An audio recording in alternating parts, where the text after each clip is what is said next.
Pablo terminó diciendo en la sección pasada que el propio pueblo de Dios, Israel como nación, es responsable por rechazar el evangelio, por decirle a Dios, ¿sabes qué? Mi manera de acercarme a ti es la correcta, no la que tú has definido. Yo establezco mi forma de acercarme a ti, mi forma de reconciliarme contigo. Y eso es lo que dice Pablo, han fallado.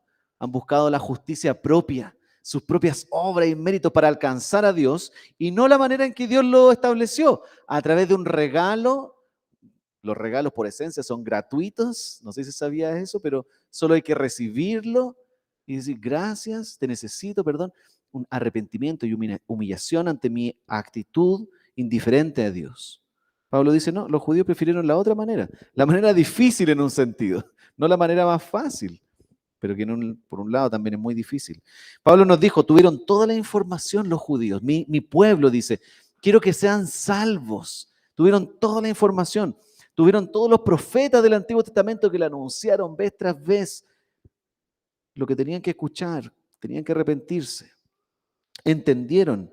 Dios mismo vino en persona, en la persona de Jesús, para mostrarse a su propio pueblo y dar a conocer la buena noticia. Y aún así, su pueblo lo rechazó.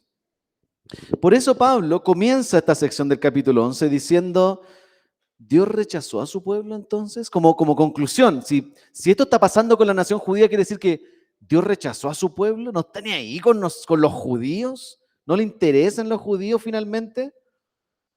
Y vamos a ver que la respuesta a esta pregunta viene en todo el capítulo 11, y todo el capítulo 11 lo vamos a ver en 3 domingos. Hoy día, el próximo que ya le va a tocar al José y el subsiguiente. ¿Ya? Pero hoy día vamos a estar viendo básicamente que Dios tiene un plan con su pueblo, un plan específico con los judíos, ¿vale? Bien, me funciona el tiro. Tiene un plan con su propio pueblo. No es que Dios ha rechazado a los judíos, no es que no le importan, tiene un plan específico. Y nos va a decir que no rechazó a su pueblo, porque aún hay un pueblo escogido. Y nos va a decir estas dos cosas. Vamos a ver hoy día, no son tres, son dos. Pablo va a decir, hay un remanente, hay un pueblo, un puñado de gente judía fiel que se mantiene ahí. Pero al mismo tiempo también hay un juicio. Esto es parte del plan de Dios, para que tú vayas entendiendo cómo Dios opera en el mundo.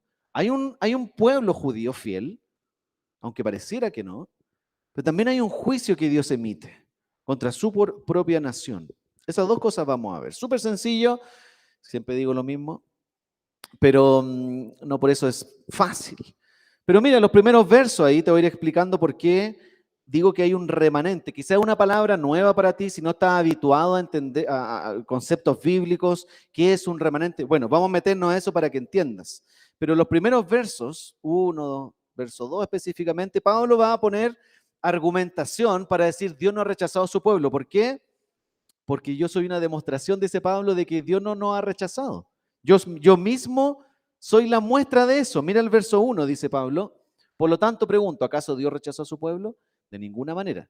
Yo soy una evidencia de que Dios no nos ha rechazado como nación. Soy israelita, descendiente de Abraham, de la tribu de Benjamín. Lo único que está haciendo Pablo ahí es sacar todos sus antecedentes familiares. Está sacando su carnet y mostrando toda su descendencia y los que teníamos estos álbumes de fotos para atrás, cuando antes se sacaban fotos en papel, para los que no sabían. Antes uno sacaba fotos con un rollo, iba a revelar el rollo y sacaba una foto, ya las fotos no están aquí nomás.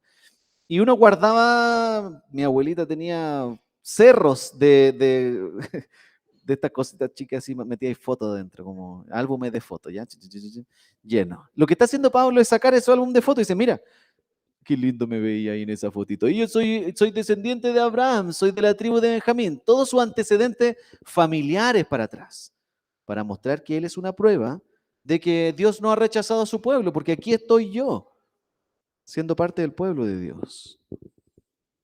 Ellos, como judíos, saben lo que antes era Pablo y saben lo que es ahora. Y él está diciendo, ¿se acuerdan de quién era yo? Mira que soy ahora, Dios no me ha rechazado, soy parte del linaje, descendencia judía, pero también parte del pueblo, Dios me escogió. Entonces su testimonio es una evidencia de que Dios no ha rechazado a su pueblo, por un lado. Y en segundo lugar, la otra evidencia, dice el apóstol, es que Dios no rechaza al pueblo que ya tenía en mente y ya había escogido desde la eternidad pasada. verso 2. Dios no rechazó a su pueblo al que de antemano conoció. Ya lo hemos visto también en el capítulo 9. Dios había escogido un pueblo por su gracia, por su elección divina. Dijo, quiero escoger a estos y a estos los voy a escoger porque yo quiero escogerlos, no porque hayan hecho algo, porque se hayan portado bien, porque no tomó tanto en el 18. Yo lo quiero escoger porque lo escojo nomás. Pablo dice, esa es otra evidencia. Él los conoció y esa palabra conoció es conocer de antemano. Él los escogió de antes. No los va a rechazar ahora. Se contradeciría a sí mismo Dios. Y eso nunca va a ocurrir. Entonces Pablo está argumentando simplemente para decir, Dios no ha rechazado a su propio pueblo. No está lejos de nosotros y no nos va a dejar a la deriva. Y luego usa una historia súper rara ahí, no sé si te diste cuenta la lectura, estas son de las cosas raras que uno va leyendo bien y de repente te encuentras con cosas en la Biblia que tú dices, ¿qué tiene que ver esto aquí entre medio? Usan una historia de Elías, en los versos, la mitad del verso 2 al 4, te la voy a leer al tiro y de ahí te voy a explicar por qué pone esa historia. Mira, ¿no saben lo que relata la Escritura en cuanto a Elías? ¿Qué tiene que ver Elías en todo esto? Acusó a Israel delante de Dios. Verso 3. Señor, han matado tus profetas y han derribado tus altares.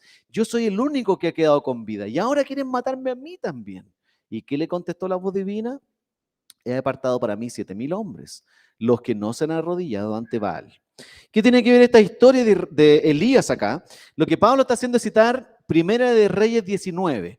Ahí está esta porción de una historia del profeta Elías, muy particular que Pablo está citando, para seguir su argumentación de que Dios no los ha rechazado. ¿Y por qué cita Primera de Reyes 19? Porque en esa sección, en esa historia, está contando que Elías está arrancando de los reyes de ese momento, especialmente de la reina, se me fue el nombre, lo tenía aquí, Jezabel, con el rey Acab. Muy bien. Jezabel, una reina, no como las santas mujeres que hay acá, una reina terrible. El mismo rey no quiso hacer nada contra Elías, pero salió la reina y le dijo, ¿sabes qué? Te pillo, te voy a sacar, te voy a matar si te veo, Elías. Y le mandó un mensaje con uno de sus criados y todo, y Elías arrancó. Tanto miedo le tenía la señora del rey, que salió arrancando. Por lo tanto, Elías se fue a esconder y encontró una cueva, se metió dentro de la cueva. Y ahí Elías se puso a hablar con Dios. Y en esa conversación con Dios le dice 2 veces esta frase que Pablo está citando acá. Señor, han matado a tu profeta y han derribado tus altares. Soy el único que ha quedado con vida y ahora quieren matarme a mí también. 2 veces le dice lo mismo Elías al Señor. En otras palabras, no sé si alguna vez te has sentido como esa oración de Elías, así como en la pega. Soy el único cristiano aquí en la pega, Señor. Más encima se ríen de mí, se burlan de mí, el jefe me trata mal, peor que otros que no son cristianos. Así como que se sentía Elías. Soy el único señor aquí cristiano en esta pega súper difícil y como que nadie está ni ahí contigo y más encima me quieren echar y me tienen el ojo encima. ¿Qué puedo hacer, Señor? Esa era la situación de Elías en medio de la cueva siendo perseguido. La familia también, ¿no es cierto? En medio de la familia. Soy el único cristiano en medio de la familia. Y todos se burlan. Llego de la iglesia y para eso vaya a la iglesia, ¿no es cierto? Así se siente Elías. Y Dios le responde a Elías ahí. Y después de darle instrucciones, ve al rey, preséntate, haz lo que te digo, le dice lo siguiente. He apartado para mí 7,000 hombres, los que no se han arrodillado ante Baal. Y esto es lo que está citando Pablo, lo que ocurre en la historia de Primera de Reyes 19, para evidenciar que Dios no ha rechazado a Israel. Ahora, ¿qué quiere enseñar con esta historia de Elías particularmente? Lo único que está diciendo Pablo es que Elías, el gran profeta del Antiguo Testamento, tenía una percepción de la realidad diferente a la de Dios. Eso es lo que está tratando de decirte aquí Pablo al citar ese momento de la vida de Elías. Elías no estaba viendo la realidad como Dios la ve, en el contexto donde se ve todo difícil, todo en contra. No hay más cristianos, Señor. Si me matan, se acabó la iglesia. Se cierra la iglesia. No hay más. Hasta aquí llegamos. Tus planes, tus promesas, se acabó si me matan a mí. Pablo está diciendo, bueno, el mismo profeta, el gran profeta Elías, también fallaba en su percepción de la realidad, de cómo Dios ve la realidad. Y Dios le recuerda a Elías que tiene un puñado de gente que Elías no es capaz de ver, pero que Dios sí ve y Dios lo tiene ahí, a su pueblo. Cuando parece que no hay nadie más, Dios le dice, sí, hay un pueblo espiritual que yo he apartado para mí y que son personas fieles, que no se han arrodillado frente a los ídolos del momento, no se han postrado a adorar otros dioses falsos, que siguen amándome a mí, que están perseverando. Elías, tú no estás viendo eso, pero yo sí lo veo desde por encima del sol, aquí arriba. Yo veo a todos aquellos que están siendo fieles en sus contextos adversos. Tú no eres el único, Elías. Necesito que tenga esta visión que yo tengo para seguir perseverando en medio de tu vida cristiana. Y por eso Pablo está citando la historia de Elías ahí, para seguir argumentando que Dios no ha rechazado a su pueblo. Dios tiene un pueblo espiritual, fiel, dentro de la nación misma. Y Elías es uno de ellos. Como dice ahí en el verso 4, he apartado para mí 7.000 hombres. Es decir, tengo 6.999 más, Elías. Tú eres uno de esos, tú eres el 7.000. Hay 6.999 más, fieles. Y esto es algo que sigue ocurriendo hoy día. Y por eso al principio te decía que es interesante ver cómo el Señor va alineando todo lo que estamos haciendo hoy día. Siempre queremos que el domingo todo esté conectado a lo que hacemos, desde lo que estamos enseñando, lo que estamos orando, lo que estamos, como partimos en la mañana, como cerramos en la tarde, al final ahora, todo está conectado. El tema es que, claro, uno trata de conectar las cosas en sus capacidades, pero nunca piensa que va a ser tan conectado, porque al final el Señor es lo que hace esa pega. Porque vimos hoy día una niña en un lugar donde tú menos te imaginas que hay cristianos ahí, Irak, y ahí hay una pequeña amando al Señor, una pequeña Elías amando al Señor ahí, perseverando en su fe, dando fruto en medio de los enemigos que no como nosotros, pero como Elías lo persiguen descaradamente. Sigue ocurriendo este tipo de cosas. Quizás no no tienes claro esto. Y en tu vida cristiana estas cosas no suelen estar no estás sensible a estas cosas que están ocurriendo. Dios tiene un pueblo escogido en medio de este mundo infiel. Dios tiene un pueblo fiel, un pueblo espiritualmente hablando. No solamente la iglesia Puente físicamente, tiene un pueblo espiritual, fiel, que Él ve, que nosotros no vemos. Muy parecido a la historia de Daniel y sus amigos en Babilonia. En medio del mundo infiel hay un puñado de 4 amigos fieles al Señor y no están dispuestos a postrarse ante otros ídolos. Si tú te pones a pensar, antiguamente, y estaba pensando en esto cuando preparaba el sermón, en Chile, antiguamente en nuestro propio país, podría haber pasado como una nación más cristiana, entre comillas. Porque más que ahora, por lo menos, antiguamente uno se pone a pensar en los puros abuelos nomás, y uno dice, al menos los abuelos de uno tenían ciertos valores y costumbres más tradicionales, afines con el cristianismo en un sentido. Al menos había una sensación, por lo menos, de creer en Dios. Si es que pensamos en los abuelos, aunque quizá había algún abuelo no creyente, pero en general, podía haber alguna percepción de Dios un poquito más cercana que lo que hoy día uno suele ver. Un par de generaciones después nomás, pareciera todo lo opuesto. Un país más secular, menos personas creyentes, las estadísticas de ateos suben y ves que las estadísticas de creyentes como que bajan o qué está pasando. Jóvenes sobre todo, tú lo ves en la cultura, jóvenes sin deseo necesariamente de conocer a Dios, rechazan todo lo que tenga que ver con Dios, la iglesia, la Biblia. Ser cristiano es algo más raro hoy día que quizás antes. Eso es lo que estoy tratando de decir. Nos empezamos a asustar tal vez y tener esta sensación de Elías. ¿Soy el único que queda, Señor? ¿Hay menos pueblo tuyo hoy día? Como te decía, quizá en el trabajo o en la familia o en los estudios, lleno de gente no creyente. Es cosa de tiempo, Señor, que la iglesia se cierre. En unos 5 10 años más, las próximas generaciones, nadie va a tener cierta sensibilidad a ti. Pareciera que están ganando los no creyentes. Dios no está preocupado. Y más aún cuando tú ves como el mundo político y todas las leyes y las normas constitucionalmente, tú dices, ¿para dónde vamos? Pareciera que no hay un Dios a cargo y que está ganando los inconversos, toda la cultura anti-Dios. Y como que uno se tiende a desanimar con eso. Esa puede ser nuestra percepción de la realidad y quizás puede ser muy diferente a la que Dios tiene de la realidad, tal como le pasaba a Elías. En medio del contexto así, Dios tiene otra percepción y tiene un plan con su pueblo. Tiene un remanente, tiene un pueblo escogido. El remanente significa un puñado de personas.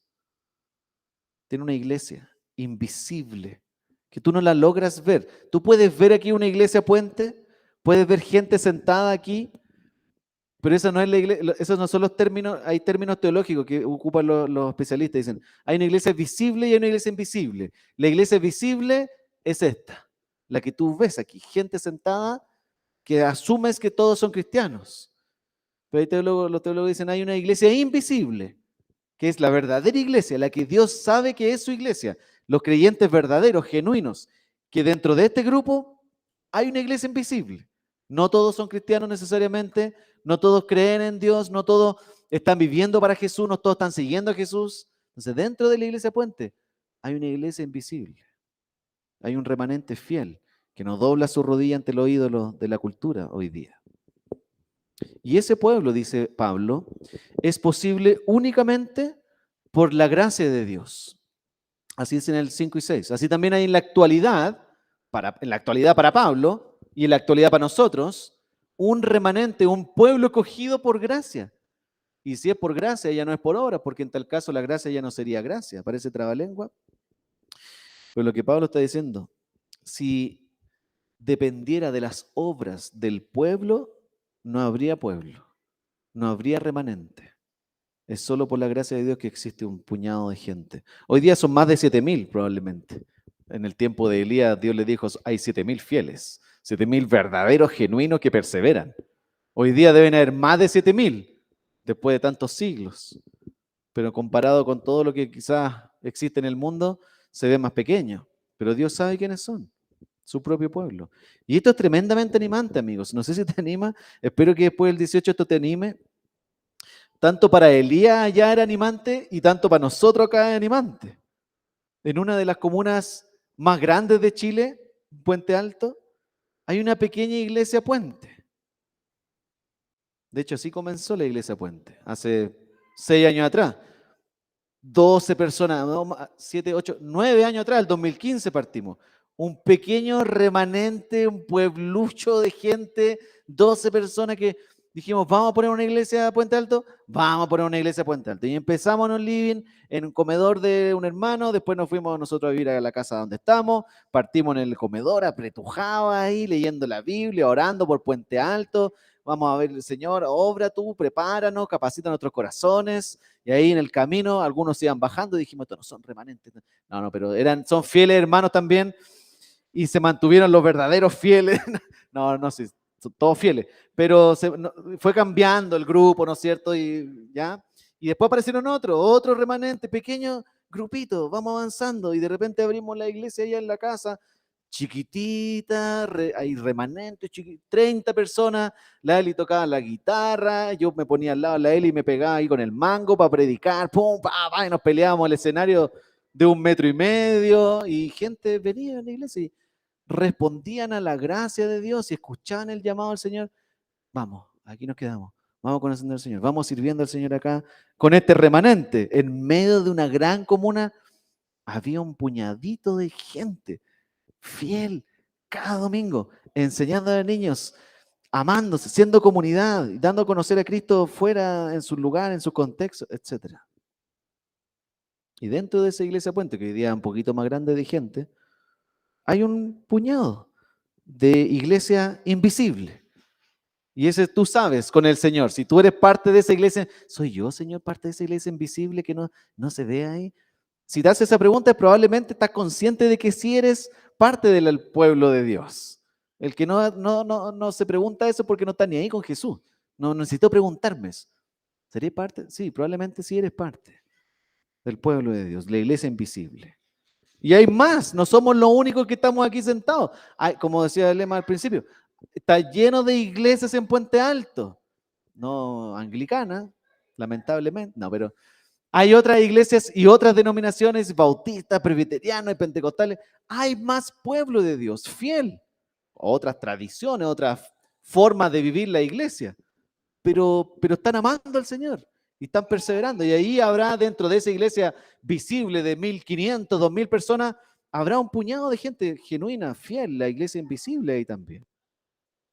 Y eso es tremendamente animante, porque vemos que la cultura anti-Dios es más grande. Bueno, Dios es más grande que esa cultura y tiene un pueblo y un remanente fiel, elegido y que siempre va a responder a su gracia. Y eso es seguro, como el video que vimos de la Mimi, ¿cierto? Hay un pueblo que va a responder a su gracia, sea donde sea que están, en Irak, donde sea. Pero la otra cara de la moneda es que así como hay un remanente, también hay un juicio. Y ese es el segundo punto, y es más cortito, pero hay un juicio para su propio pueblo.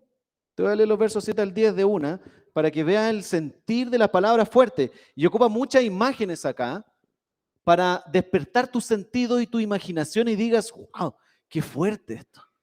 ¿Qué concluiremos? Dice el apóstol. Hay un remanente, pero ¿qué vamos a concluir con Israel? Bueno, Israel no consiguió lo que tanto deseaba, pero sí lo consiguieron los elegidos. Los demás fueron endurecidos. Y aquí viene la idea difícil a veces de concebir, que alguien sea endurecido. Como está escrito, Dios les dio un espíritu insensible, ojos con los que no pueden ver y oídos con los que no pueden oír hasta el día de hoy. Obviamente tienen ojos, obviamente tienen oídos, obviamente tienen un espíritu, pero todo eso es insensible a la gracia, porque quisieron ser insensibles y porque Dios, como a modo de juicio, los insensibilizó. Ambas cosas operando. Yo no estoy ni ahí con Dios, pero eso es una demostración, un reflejo de que Dios está emitiendo su juicio sobre alguien que no está ni ahí con él. Y David dice, en el Salmo 69 creo que es, ¿cierto? Sí. Que sus banquetes se les conviertan en red y en trampa, en tropezadero y en castigo, que se les nuble el ojo para que no vean y se encorven sus espaldas para siempre. Son imágenes, sobre todo esa de encorvar, como que andan como jorobados así. Pero simplemente como para que mostrar que no tengan la capacidad de mirar al cielo, al Señor, que siempre anden mirando hacia abajo a modo de juicio. Son imágenes fuertes, palabras fuertes. Y solamente está enseñando que lo que tanto buscaba Israel no lo consiguió, porque lo buscó mal, lo buscó a través de sus obras, no a través del Evangelio, no al recibir la gracia. Y los elegidos respondieron a la gracia. El resto, Dios endureció sus corazones, ellos respondieron orgullosamente al Evangelio. Y esta actitud ha estado desde siempre en el ser humano. No es algo nuevo, no es algo que solo ocurrió allá, siempre ha sido así, no solo de Israel, sino de todo el ser humano. Tim Keller dice que en el verso 8 que tú tienes ahí, donde dice como está escrito, y si tú ves tus propias Biblias, si tienes una Biblia de papel, como los cristianos del remanente verdadero tienen Biblia de papel, está citando ahí dos pasajes del Antiguo Testamento. Tú puedes ver una referencia abajo. Dice Deuteronomio 29 e Isaías 29. Y esto es muy interesante porque lo que está haciendo el apóstol Pablo en una frase acá está citando dos pasajes del Antiguo Testamento. ¿Por qué está haciendo eso? Pablo está citando Isaías 29. Y Isaías, en Isaías 29, está citando a Moisés de Deuteronomio 29, más atrás en el tiempo. Entonces lo que Pablo está diciendo, mira, Isaías citó a Moisés. Moisés en su tiempo denunció la actitud de su nación allá. Les dio un espíritu insensible, ojo, esa es la actitud de cegados a la gracia de Dios en el tiempo de Moisés. Isaías pescó Moisés y lo puso en su tiempo y dijo, hoy día, Señor, la nación está igual de insensible que hace siglos atrás. Y Pablo pesca a los dos y dice, hoy día, Señor, la actitud de nuestra nación es la misma que en tiempo de Isaías y de Moisés. Y seguimos con la misma ceguera, insensibilidad y no estoy ni ahí, indiferencia al Evangelio de Jesús. Es la misma actitud que se ha mantenido en el tiempo y probablemente se va a mantener en el tiempo. Y esa actitud, dice Pablo, debe recibir un castigo acorde al crimen. Todos queremos que un malhechor reciba el castigo que merece recibir. Y quedamos insatisfechos cuando vemos tanta maldad y se le da un castigo no acorde a la maldad de ese crimen. Pablo dice, el ser humano ha rechazado a Dios y eso es un crimen cósmico. No es una cosita pequeña, es un crimen cósmico. Y ese crimen cósmico merece un castigo cósmico. Que sus banquetes se les vuelvan en red y en trampa, en tropezadero y en castigo. Todo lo que buscan acá se les vuelva a ellos como un castigo de vuelta. Que se les nuble el ojo para que no vean, se encorven su espalda para siempre. Ese está citando a David, al Salmo 69. Y el Salmo 69 que está citando ahí, Pablo, lo está haciendo en ese tiempo. El Salmo 69 debía ser una canción que el pueblo de Israel cantaba y lo cantaban hacia sus enemigos. Entonces Israel pescaba el Salmo 69 y cantaba, o debiera orarlo, que sus banquetes se les conviertan en red, pensando en los enemigos de Israel. Esto queremos que le ocurran a todos nuestros enemigos. Y Pablo pesca el Salmo 69, lo pone acá y dice, ¿saben qué? Nosotros no tenemos que cantar el Salmo 69. Nosotros somos los que merecemos recibir lo que dice el Salmo 69 como nación. Nosotros no somos las víctimas, nosotros somos los enemigos. El único que debería cantar eso es Jesús. A través de nosotros. Nosotros deberíamos merecer eso. Y Jesús, el único que podría cantar eso, el único justo, el único perfecto, que recibió el castigo que nosotros merecíamos recibir.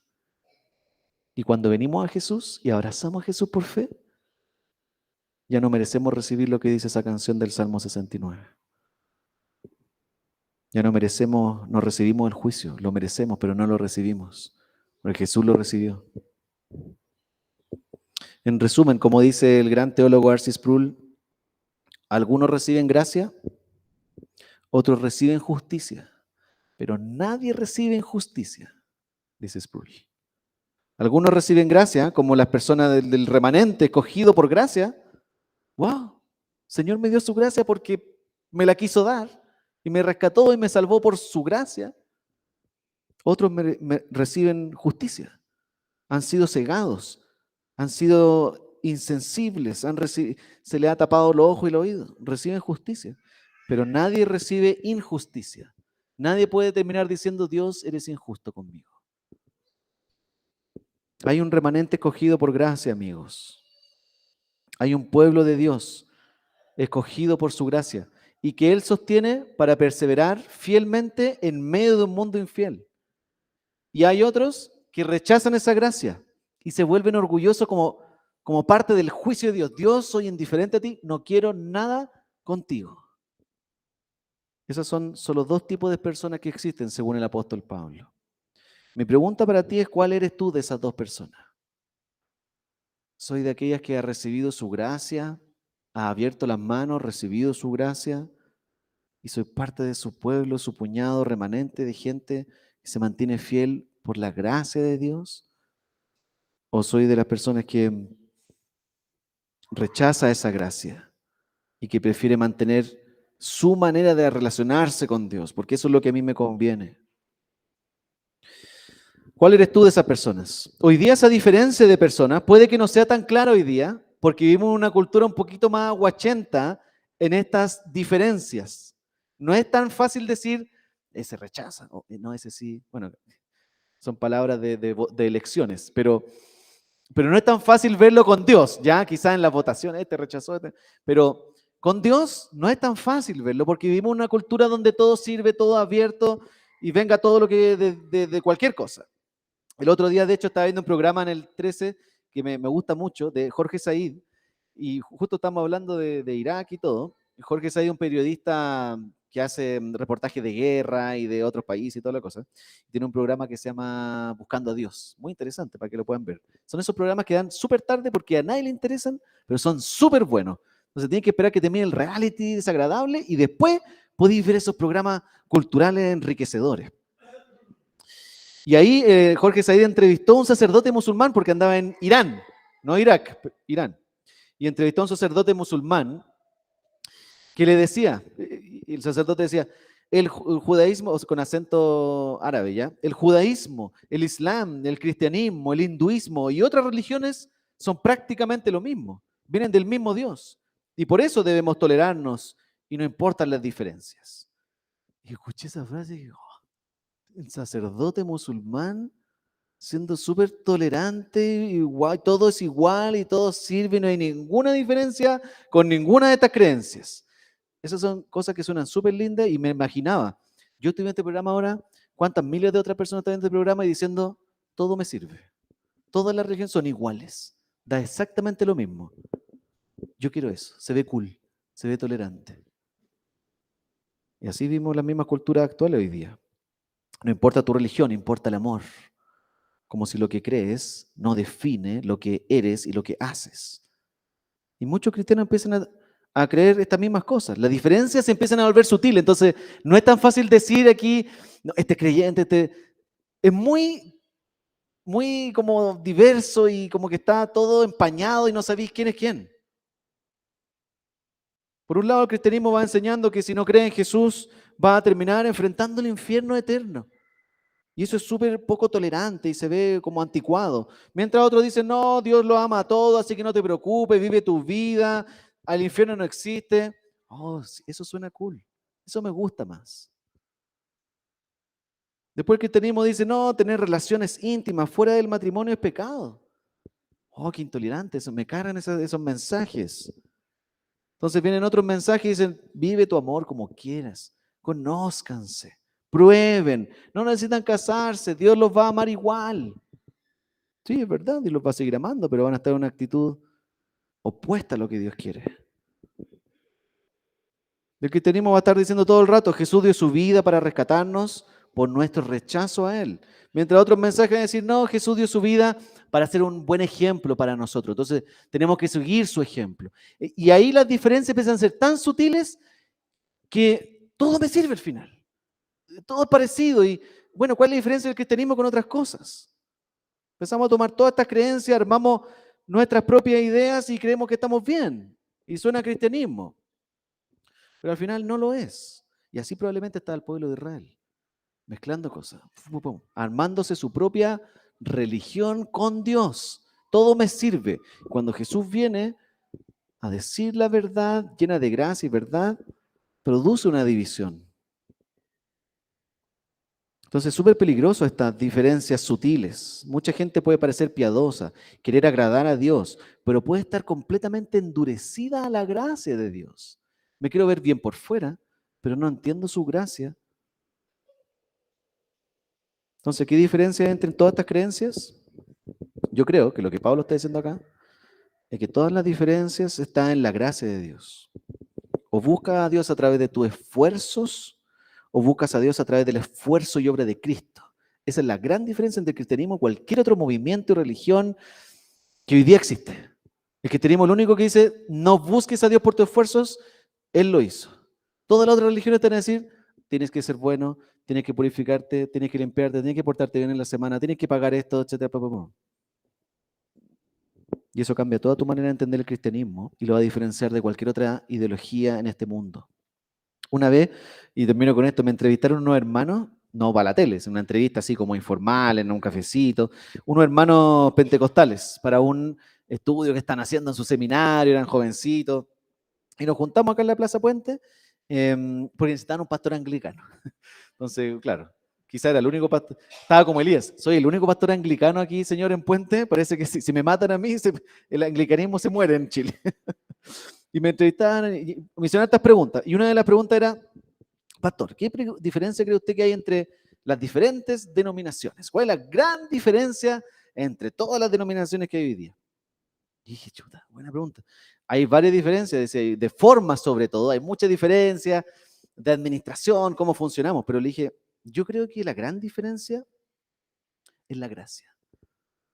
Y me miraron raro al tiro, así como, todos creemos en la gracia. Le dije, sí, todos creemos en la gracia. Y yo creo que la manera de aplicar la gracia y cómo afecta a nuestra vida es la gran diferencia que podemos encontrar entre todas las denominaciones. Algunos vamos a ver que la gracia está disponible para ser salvos, pero vamos a seguir viviendo legalistamente todo el resto de nuestra vida, poniendo normas, leyes para cumplir. Si no lo cumples, Dios no te va a amar, te va a odiar y por temor y tengo que crecer, porque si no, Dios me va a castigar y me voy a ir al infierno. Eso hace toda la diferencia, le dije. Yo creo que la gracia marca toda la diferencia entre todas las denominaciones y las creencias del mundo. No sé si me habrán entendido, pero por lo menos se los dije. Solamente para terminar diciendo que Dios está formando un pueblo escogido, un remanente, que responda a su gracia. Ahí está la diferencia. Dios no viene a ponerte más reglas y normas, si no Jesús no hubiera venido. Tú hubieses dicho, los 10 mandamientos los actualiza nomás, F5, actualicemos los 10 mandamientos, los ponemos de nuevo en la cultura y vamos cumpliendo las normas. La gracia hace toda la diferencia. Y Dios está levantando un pueblo escogido, un remanente fiel que vive por su gracia, que es transformado por su gracia, que es la gracia la que les ayuda a no doblar sus rodillas ante otros ídolos, otros baales, como le pasaba en el tiempo de Elías, y de esa manera van transformando toda su cultura alrededor, porque van ofreciendo esa misma gracia, no dando más ley. Ya estamos llenos de ley. La buena noticia es la gracia. Y por eso hay solo dos tipos de personas, amigos. Los que responden a su gracia y los que se oponen a su gracia. Los que confían en lo que Dios hizo en Cristo y los que confían en lo que pueden hacer ellos por Cristo. Esos son los dos tipos de personas. ¿Quién eres tú hoy día? ¿Cómo te va a ir hoy día? ¿Cómo vas a responder? ¿Vas a responder a la gracia o vas a rechazar la gracia? ¿Es por la obra de Cristo o es por mis obras? No hay más. Te la estoy haciendo súper fácil. Te estoy limpiando todo el camino para que tú respondas hoy día. ¿Cómo voy a responder? ¿Respondo a la gracia? Señor, no merezco nada. Tú lo has hecho todo por mí. Quiero renunciar a mis capacidades y todo lo que he tratado de levantar por mí mismo para relacionarme contigo, toda esta falsa imagen que tengo por delante frente a los demás. Quiero que derrumbes todo eso y vivir por tu gracia y que sea tu gracia la que me transforme de aquí para adelante. Y salir completamente renovado, como dice la parábola del fariseo y el publicano. ¿Cómo te va a ir hoy día a tu casa? ¿Justificado o como el fariseo que decía, menos mal que no soy como este pecador? Vamos a orar ahora y pedir al Señor que nos vayamos a la casa justificados hoy día. Oremos, Señor, gracias por tu palabra y gracias por recordarnos que en medio de un mundo donde pareciera que tú no estás controlando nada, donde pareciera que está descontrolado y ganan los que no, los impíos, los que no te conocen. Gracias por recordarnos que tú tienes un plan y hay un pueblo tuyo escogido por gracia, fiel, que sostienes, Señor, y que no doblan su rodilla ante el oído de la cultura. Gracias porque sí hay un pueblo, Señor, y por eso estamos aquí hoy día. Porque hay un pueblo y por eso queremos darte a conocer, porque hay un pueblo afuera que no ha conocido la gracia, que no te ha experimentado, que no ha venido a Jesús, y tú quieres usarnos como iglesia para buscar a tu pueblo perdido, a los tuyos. Así que haznos valientes para eso, Señor, sobre todo cuando en los contextos donde parece que somos los únicos que estamos ahí. Haznos valientes para hablar de ti, para darte a conocer, para amar a otros de manera intencional y no sucumbir frente a la idolatría de la cultura, Señor. Haznos valientes para eso. Danos un corazón que busca a los perdidos, un corazón que desea ver personas que vienen a ti, Señor. Y también queremos pedirte, Señor, hoy día, para que nos ayude a renunciar a nuestra manera de acercarnos a ti, a nuestra autojusticia. Personas aquí, Señor, que quizás han estado levantando una imagen frente a ti, tratando de alcanzarte por su propio medio y esfuerzos. Y han terminado agotados, destruidos y destruyendo a otros con su orgullo, su religión, su apariencia, su legalismo. Ayúdanos a renunciar a eso esta mañana, Señor. Y sobre todo para que podamos venir a esta mesa que tú has puesto para nosotros hoy día, reconociendo que nos venimos a ella porque nos portamos bien en la semana, o porque oramos más, o porque leímos más la Biblia, o porque dimos más plata. Venimos aquí por tu gracia, Señor. Recuérdanos eso hoy día. Te lo pedimos, Señor, en el nombre de Jesús. Amén.